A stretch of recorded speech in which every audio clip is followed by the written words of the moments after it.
Okay? So, okay. Yesterday, kadidiscuss lang po natin ng malaking possibility dahil sa pasabog ni Congresswoman Franz Castro, na malaking possibility at the time of the pending impeachment or impeachment proceedings against the Vice President. So, and then, almost immediately din, nag-live tayo. Marami nang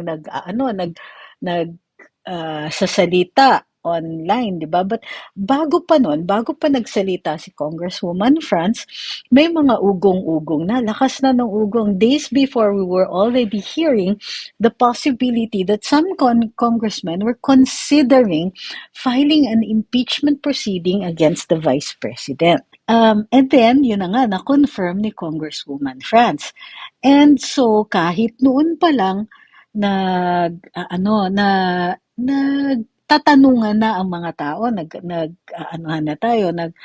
there were a lot of people, in fact, who were sending me messages, tsaka nagtatanong sa live natin, ano ba daw ang nangyayari? Bakit daw may mga ugong o may nagsasabi na posibleng mag-file ng impeachment complaint kay Vice President Inday?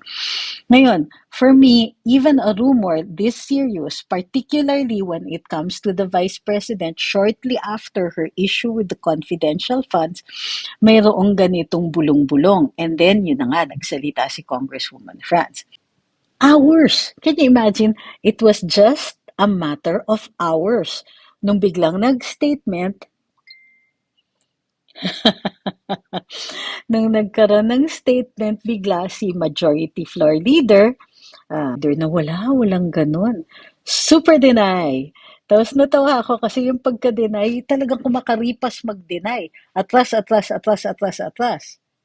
But in this whole brouhaha, two people were suspiciously very silent. The President and the House Speaker himself. Now, the President, understandable pa. One, it's not his chamber. He is not a legislator. But my question is, nobody thought to ask him his opinion. Nobody thought to ask his officials during any, kung sa bagay, hindi naman nagpa-press conference or nagpa-press briefing ang mga opisyales ngayon, and it seems people are so secretive. Gayon pa man, the media being what they are, they could very well have asked, "Oh, Madam Secretary, oh, so and so, nasa na yung ano po ang opinion ninyo o ano ang opinion ng ating Pangulo tungkol dito sa malaking ugong?" At yun na nga, nung kinonfirm ni Congresswoman Franz Castro na pinag-uusapan ng impeachment, wala man lang nagtanong. And speaking from experience, alam ko na maitatanong yan. Now, sige, let's give the president a free pass because it's not his chamber. He's not a legislator. And we know that an impeachment proceeding begins in Congress. All right, Congress. The speaker was suspiciously silent. And ang nagsasalita, of course, Congresswoman Franz, and then later on, Majority Floor Leader.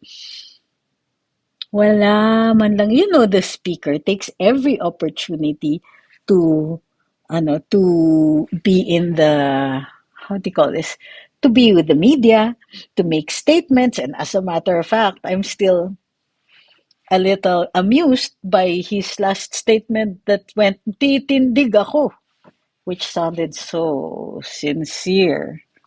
Diba? So sincere. Sincere talaga. Very sincere. Oh my gosh, so sincere. Did I say he was sincere? Yun, sincere nga. So, sige. And people were treating it like it was simply a rumor. Not true. And so, what is the point in this? What's the in this? This is huge news. Okay, this is huge news. But what we know, and speaking from, kumbaga, first person, from from speaking to certain members of the legislature who prefer to remain anonymous, or to their staff, we know that it wasn't. Anyway, the point being is that we received information from several from some from legislators, some from their staff, some from their friends, and so on, was that there really was a lot of talk about it. There really were plans in the offing about it. There really was serious discussion about it. But the problem with the discussion is that although they had they were already formulating the basis and all that, what they did not count on, and these people are always very careful, listening. Okay, they use they monitor social media. They have staff to monitor what the comments are, and they knew at the earliest instance that they were in for bad afternoon. Ayan, naglabasan na yung mga yung mga may first hand knowledge about of course I supported this president as well. But that doesn't mean I stopped being, a supporter of the president of President Duterte. And in fact, as secretary, I paid a visit because I had to inspect our offices in Davao and I had to pay a courtesy call, both kay Mayor Baste and to the former president. Not only that, um, ano ba 'to? Not only that, when I continued to support the children's cancer ward in Davao, and up to this day, whenever I'm in Davao, may pinapadala kaming suporta doon. And why was that possible? Because this president had promised continuity. This president was fully aligned with the former president. And so it was possible for us to reconcile these two sides, even as active officials of the BBM administration, just like Inday Sara Duterte. Diba? Of course, syempre malayo naman tayo kay Ma'am Inday. But we did we did that. We did our best. We know that there were serious plans. The problem, uy, the problem here was that they were not quite prepared for the rumblings that they were already hearing. Rumblings that people were going to rise as in stand up, be sure to be heard about our intention to continue to protect the Vice President.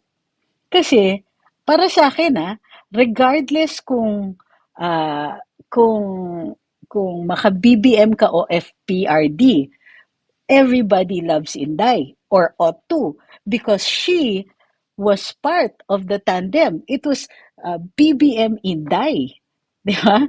So if you are a supporter of BBM, hell, why aren't you supporting or you ought to be or should be? And in fact, a lot had spoken up to support this president and to support this vice president. Okay, so in fact, a little more than the president. But anyway, these people, a lot of the people who continue to support BBM, also continue to support the vice president. And so, kumbaga, itong mga parinig nila na it seems to me that some of the congressmen had just gotten a bit too cocky. They have just gotten a bit too, ano bang tawag dan? Oy, namimihasa na kayo. Kumbaga, as they say, pamimihasa na ito. Akala nila they scored a victory with questioning Vice President Inday's confidential fund.